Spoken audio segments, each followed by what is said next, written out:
I'm calling on Deputy Catherine Murphy. You're sharing with? No, just myself. You're using the full 30 minutes. Thanks, Deputy. Yeah, thank you. I'm very relieved that we're finally at a place where we can begin the process, by introducing this legislation. And I've got to say, the thought crossed my mind this morning when it took so long to get a quorum that it had been stymied at every opportunity, and I wondered, and I'm not prone to conspiracy theories, so I can absolutely tell you how relieved I am that we actually did end up getting a quorum when it arrived after 11 o'clock or sometime after 10 past 11. The Commission had been fraught with problems, and the majority arose because this, in reality, is the first investigation that has dealt with financial and banking matters under the 2004 legislation. So it has been very different to inquiries that have happened under that legislation to date. But given the turmoil of the last few years, I doubt it's likely to be the last of those kind of inquiries. And I know it's a bespoke piece of legislation, but at least it's charting a way. Upon reading the legislation, it's not quite clear who the final report will be made available to. I note in your comments, Minister, that people will have sight of it if they're mentioned in it, but who will it be actually delivered to at the end of the day? And maybe that could be clarified, because I think that we need to have some degree of certainty on that at this stage. It's just over a year since I stood in this chamber and raised issues that I believed and still believe were in the national interest, are in the public interest. A complex web of cosy relationships, outrageous financial dealings and convenient transactions that benefited some far more than others, all at the expense of ordinary citizens. The public interest element of the investigation is without question. IBRC was a bank that the people never wanted, yet well in excess of 30 billion of citizens' money was pumped into the institutions formerly known as Anglo Irish Bank and Irish Nationwide Building Society that then combined to become IBRC. Citizens have a right to understand why they're shouldering the burden of bank debts, while some individuals appear to be doing very well from the purchases of distressed assets from IBRC. It became even more worrying when it transpired that SiteServe, a distressed asset that went on to win some lucrative water metering contracts, had been purchased in highly irregular circumstances from IBRC. And indeed, the information that I got back from Freedom of Information, the Department of Finance had deep concerns about that, and they said of it that the bits that are not redacted, they said the reputation of IBRC and by extension the state is vulnerable due to the approach taken by the bank in relation to these matters. IBRC's processes should be beyond challenge to protect this, and there was clear concern in the department. AIB, a state-owned, a 99% state-owned bank owned by the Irish citizens, had loaned the individual the money to buy SiteServe. Our bank that wouldn't lend to businesses gave the money to buy SiteServe, an asset owned by the state at a time when the loan was the loan was granted to that person. He owed the state a significant sums of money already, and we sold SiteServe to that person for less than it appears to have been worth. Why wouldn't you ask questions about that? So we did so when others tell us that they were prepared to pay more for an asset, for the asset, and were prepared to pay from their own resources rather than money loaned from one of our banks. And trade buyers, we know, were excluded, so we didn't properly test what could have come in, and there was a write-off, as we know, of 119 million. 5 million went to directors of what was essentially a failed company in terms of the amount of money that was available. My pursuit of the question surrounding such an irregular transaction culminated in me making a speech in this House about a year ago that created a furore I couldn't really have envisaged. I was attacked by powerful interests of those involved using media outlets who were afraid of the power wielded by this individual. And indeed, I've got to mention that on one occasion, my reputation was rescued by Micheál Martin because the presenter didn't even intervene. And I've got to say, it took me by surprise that the legal rule is thrown over news stories very often when it's somebody that is a very wealthy individual, but not in the same way for other people, and it certainly was something that I noted at the time. Since then, I've discovered there's a whole other world that I didn't know existed. I had a journalist contact me on the false premise that he was writing an article. I took him at face value. He made an appointment, and he was a journalist. He made an appointment to come in here and meet me in the Oireachtas.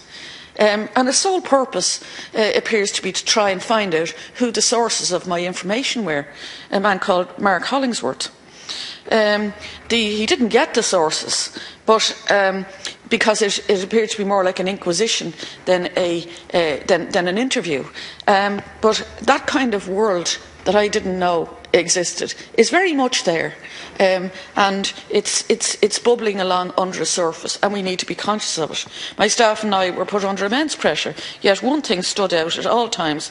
I felt the support of the public. People went out of their way to email, to call, phone me up, stop me in the street, encourage me to continue to ask the questions that they wanted asked, and were obvious to very, very many people. And I've got to say that I continue to have people on a constant basis continue to say that to me even at this stage. So there can be no denying that there is a disconnect between citizens and politics. The mistrust and the impression of the them and us has damaged that relationship. Exposing issues of concern, insisting on transparency and accountability, and pledging to uphold both, that is the only way we can restore trust in both the political and public life in Ireland. The legislation being brought forward today is a significant part of the process, but it's only part of the process. And Minister, you mentioned the terms of reference, which we're hopefully going to see in the next week, and that's important because obviously that's essential to put into modular fashion, how this will proceed. And indeed, looking at the first, second, and the third interim reports, a substantial work has been done by the judge in preparing preparing for the inquiry, narrowing it down, and essentially has concentrated on SiteServe as the first in that modular approach. But we do need to have that in place by the time the Dáil goes into recess. The terms of reference have shifted substantially already, focusing on transactions initially above 100 million and then reducing it to transactions of over 10 million. And I agree in hindsight. And looking at the amount of material that the judge has gone through at this stage with one transaction, I agree in hindsight that we underestimated the task involved, and it's far more important that we narrow it down and we do one good piece of work and then go back and look at what is needed, and the Dáil will obviously manage that. But it's important to recognise that while, of course, the transactions which account for substantial sums of money are important to investigate, there are also instances where the sum involved may be relatively insignificant in the overall scheme of things, but the context of it provides in understanding key relationships is a vital component of the larger investigation. What we mean by that is, take for example, in 2012, when the then heavily indebted developer Paddy McKillen is sought a bridging loan of just 5 million from IBRC when he had a cash flow problem following his unsuccessful litigation against the Barclay brothers. As part of that process, Richard Woodhouse, a man connected with both SiteServe sale and Mr O'Brien, advised members of the IBRC, including Mike Ainsley and Tom Hunnerson, again people directly connected with the SiteServe deal, that Mr O'Brien would provide IBRC with a guarantee of 5 million to support the loan of Mr McKellen. Astoundingly, despite serious concerns from some about Mr McKillen's ability to repay the amounts he already owed IBRC, far in excess of 5 million I might add, the bridging facility was granted. So essentially, a man that owed huge debts to IBRC was granted a loan from IBRC on the guarantee of another man who owed significant sums to IBRC, while there were questions over both men's financial ability to fulfil their original loan agreements to IBRC. Those making the decision were the ones directly connected to the SiteServe deal and other transactions. The point I'm making is the larger transactions, those in excess of 10 million, those in excess of 100 million, some of them may be more straightforward than some of the smaller transactions that give us some sort of a better understanding of the relationship that was taking place in the bank. I also have a question regarding the provision of the loan by AIB, the 99% owned state bank, when the business sector in this country were screaming that they couldn't get credit to just keep staff paid. The loan was paid to Mr O'Brien to help facilitate the purchase of SiteServe. I find it interesting to note that the AIB Group Chief Credit Officer at the time the loan was advanced went on, after leaving AIB, to join the boards of SiteServe, Topaz and the Beacon Hospital, all owned by Denis O'Brien. Why? My point has always been that while there may be perfectly legitimate answers to these questions, they stand out to me as questions that are legitimate and very obvious to ask. An element of this legislation which I called for and which appears to me to be absent is the section dealing with the stock exchange, which in the course of, there is an aspect of it that deals with the stock exchange, which is in the course of trying to unwrangle some of the curious share dealings surrounding the sale of SiteServe, proved wholly ineffective in maintaining any form of watchdog capacity or general oversight. There is a section, Minister, that you referred to in the bill that deals with confidentiality in relation to the stock exchange providing information. One of the points I made, and Deputy Cleary this morning pointed to it as well. I mean, there was a big spike in the share dealings. Even before it was known that this company was going to be sold, before it was publicly known anyway. And I wrote to the stock exchange, and they said the ISE does not, the Irish Stock Exchange does not possess individual dealings regarding nominee accounts. So they didn't have the information. Then I wrote to the Director of Corporate, the Office of the Director of Corporate Enforcement, and they said there was no indications at this time there was any issues arise that come within the remit of this office. I wrote back to the Office of Director of Corporate Enforcement. Then I wrote to the Central Bank, and the Central Bank says the Central Bank does not hold details of the beneficial owners of the nominee accounts holding shares. Now, we wonder maybe why there aren't prosecutions taken in relation to insider trading. But if nobody is responsible, or nobody is holding anyone to account, or has the function to do that, how can that happen? And we shouldn't have legislation if we haven't got the means of enforcing it. And we need to do far more in relation to the stock exchange and in relation to share dealings. In every situation, there must be a system of checks and balances, and a significant one of those has to be the ability of the media to report news. It became increasingly obvious during all of this that we had a major problem with both the ownership of our media and our defamation laws. Not having a functioning media may well be a contributory factor in future inquiries, where that role should properly be done by the media in scrutinising, in holding to account, in the same way as we in the opposition are expected to hold the government to account. It's the checks and balances in the system. There can be no doubt that the chilling effect of powerful individuals is a problem in this country, and certainly it has appeared to be the case that the thicker the wallet, the thinner the skin. And our defamation laws, as they stand, allow that to be the case. But aside from the chilling effect, there is also the very real concern regarding media ownership.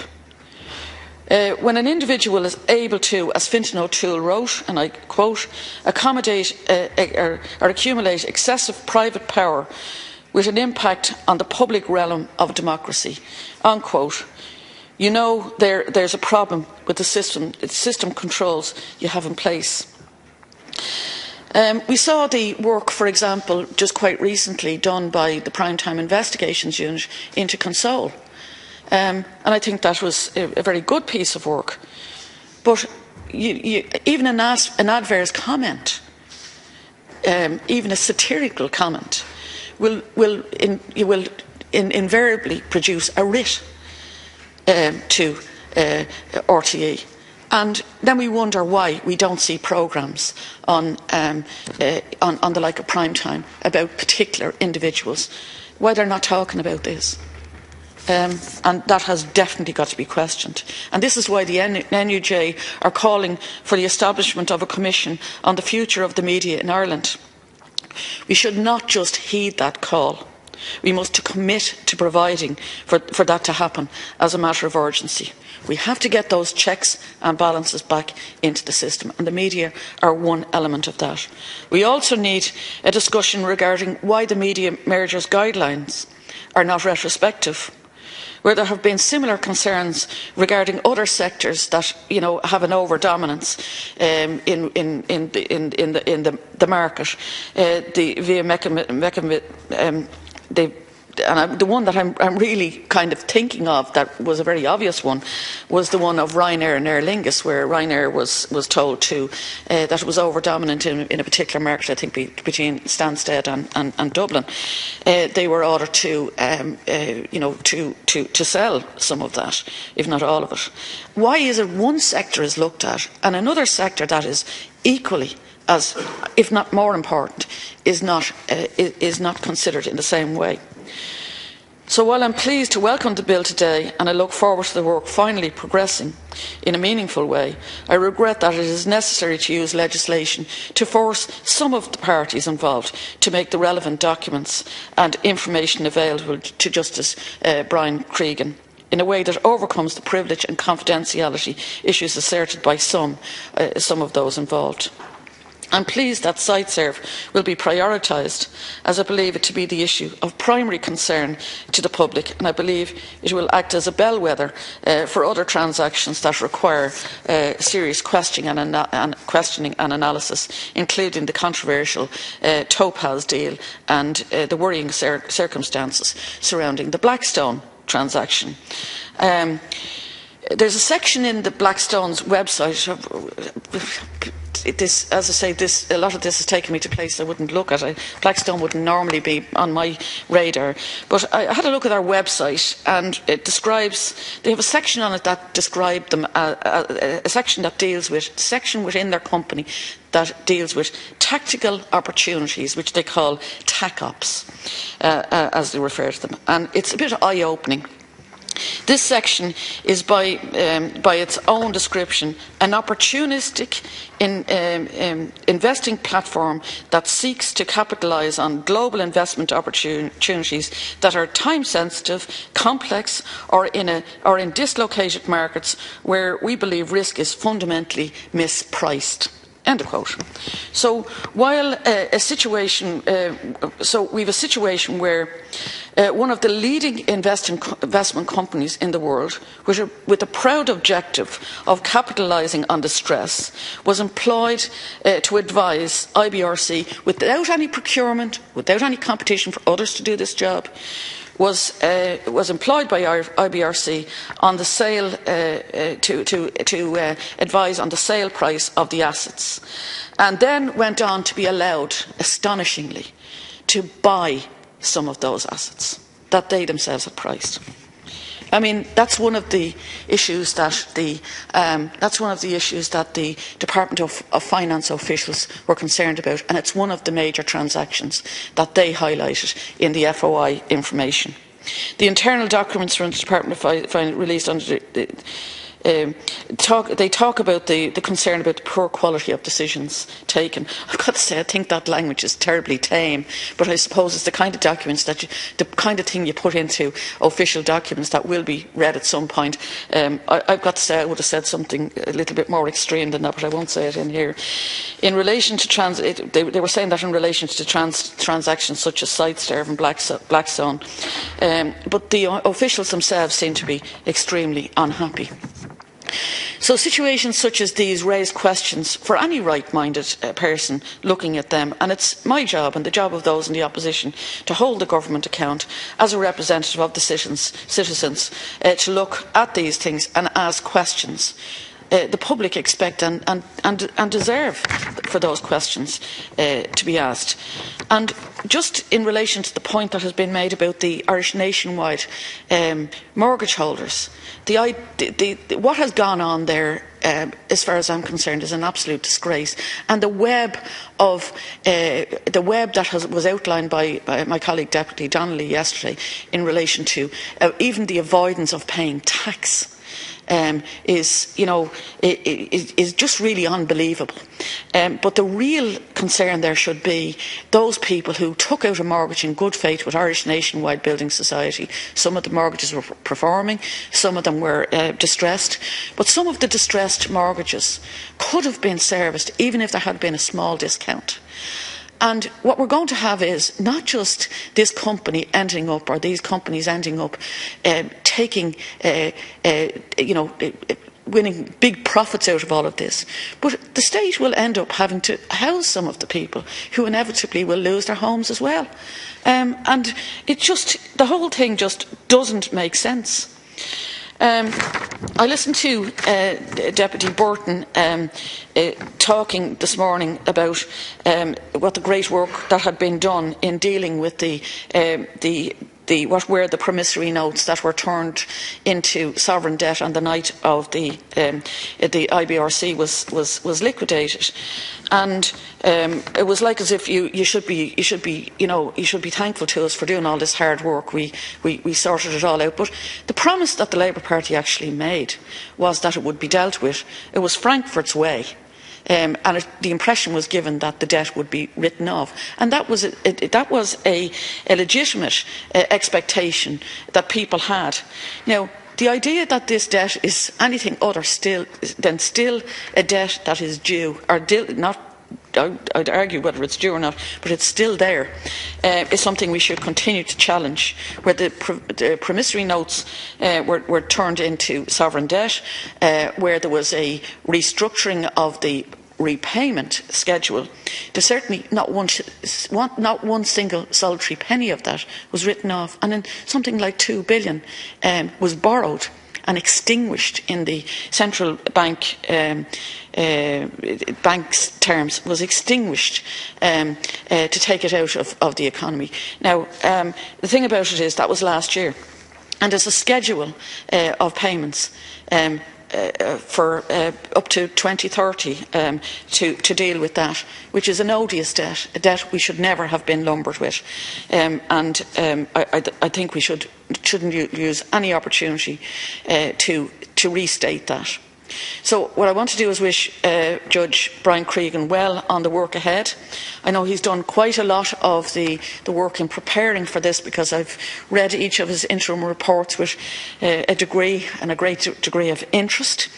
And as I said, I think it's the right thing to narrow it down. The terms of reference is going to be critically important that we have them before the Dáil goes into recess. And both of those things are required for the judge to proceed with the inquiry in the fullest sense of the word. Thank you. Okay. Deputy Shortall, you're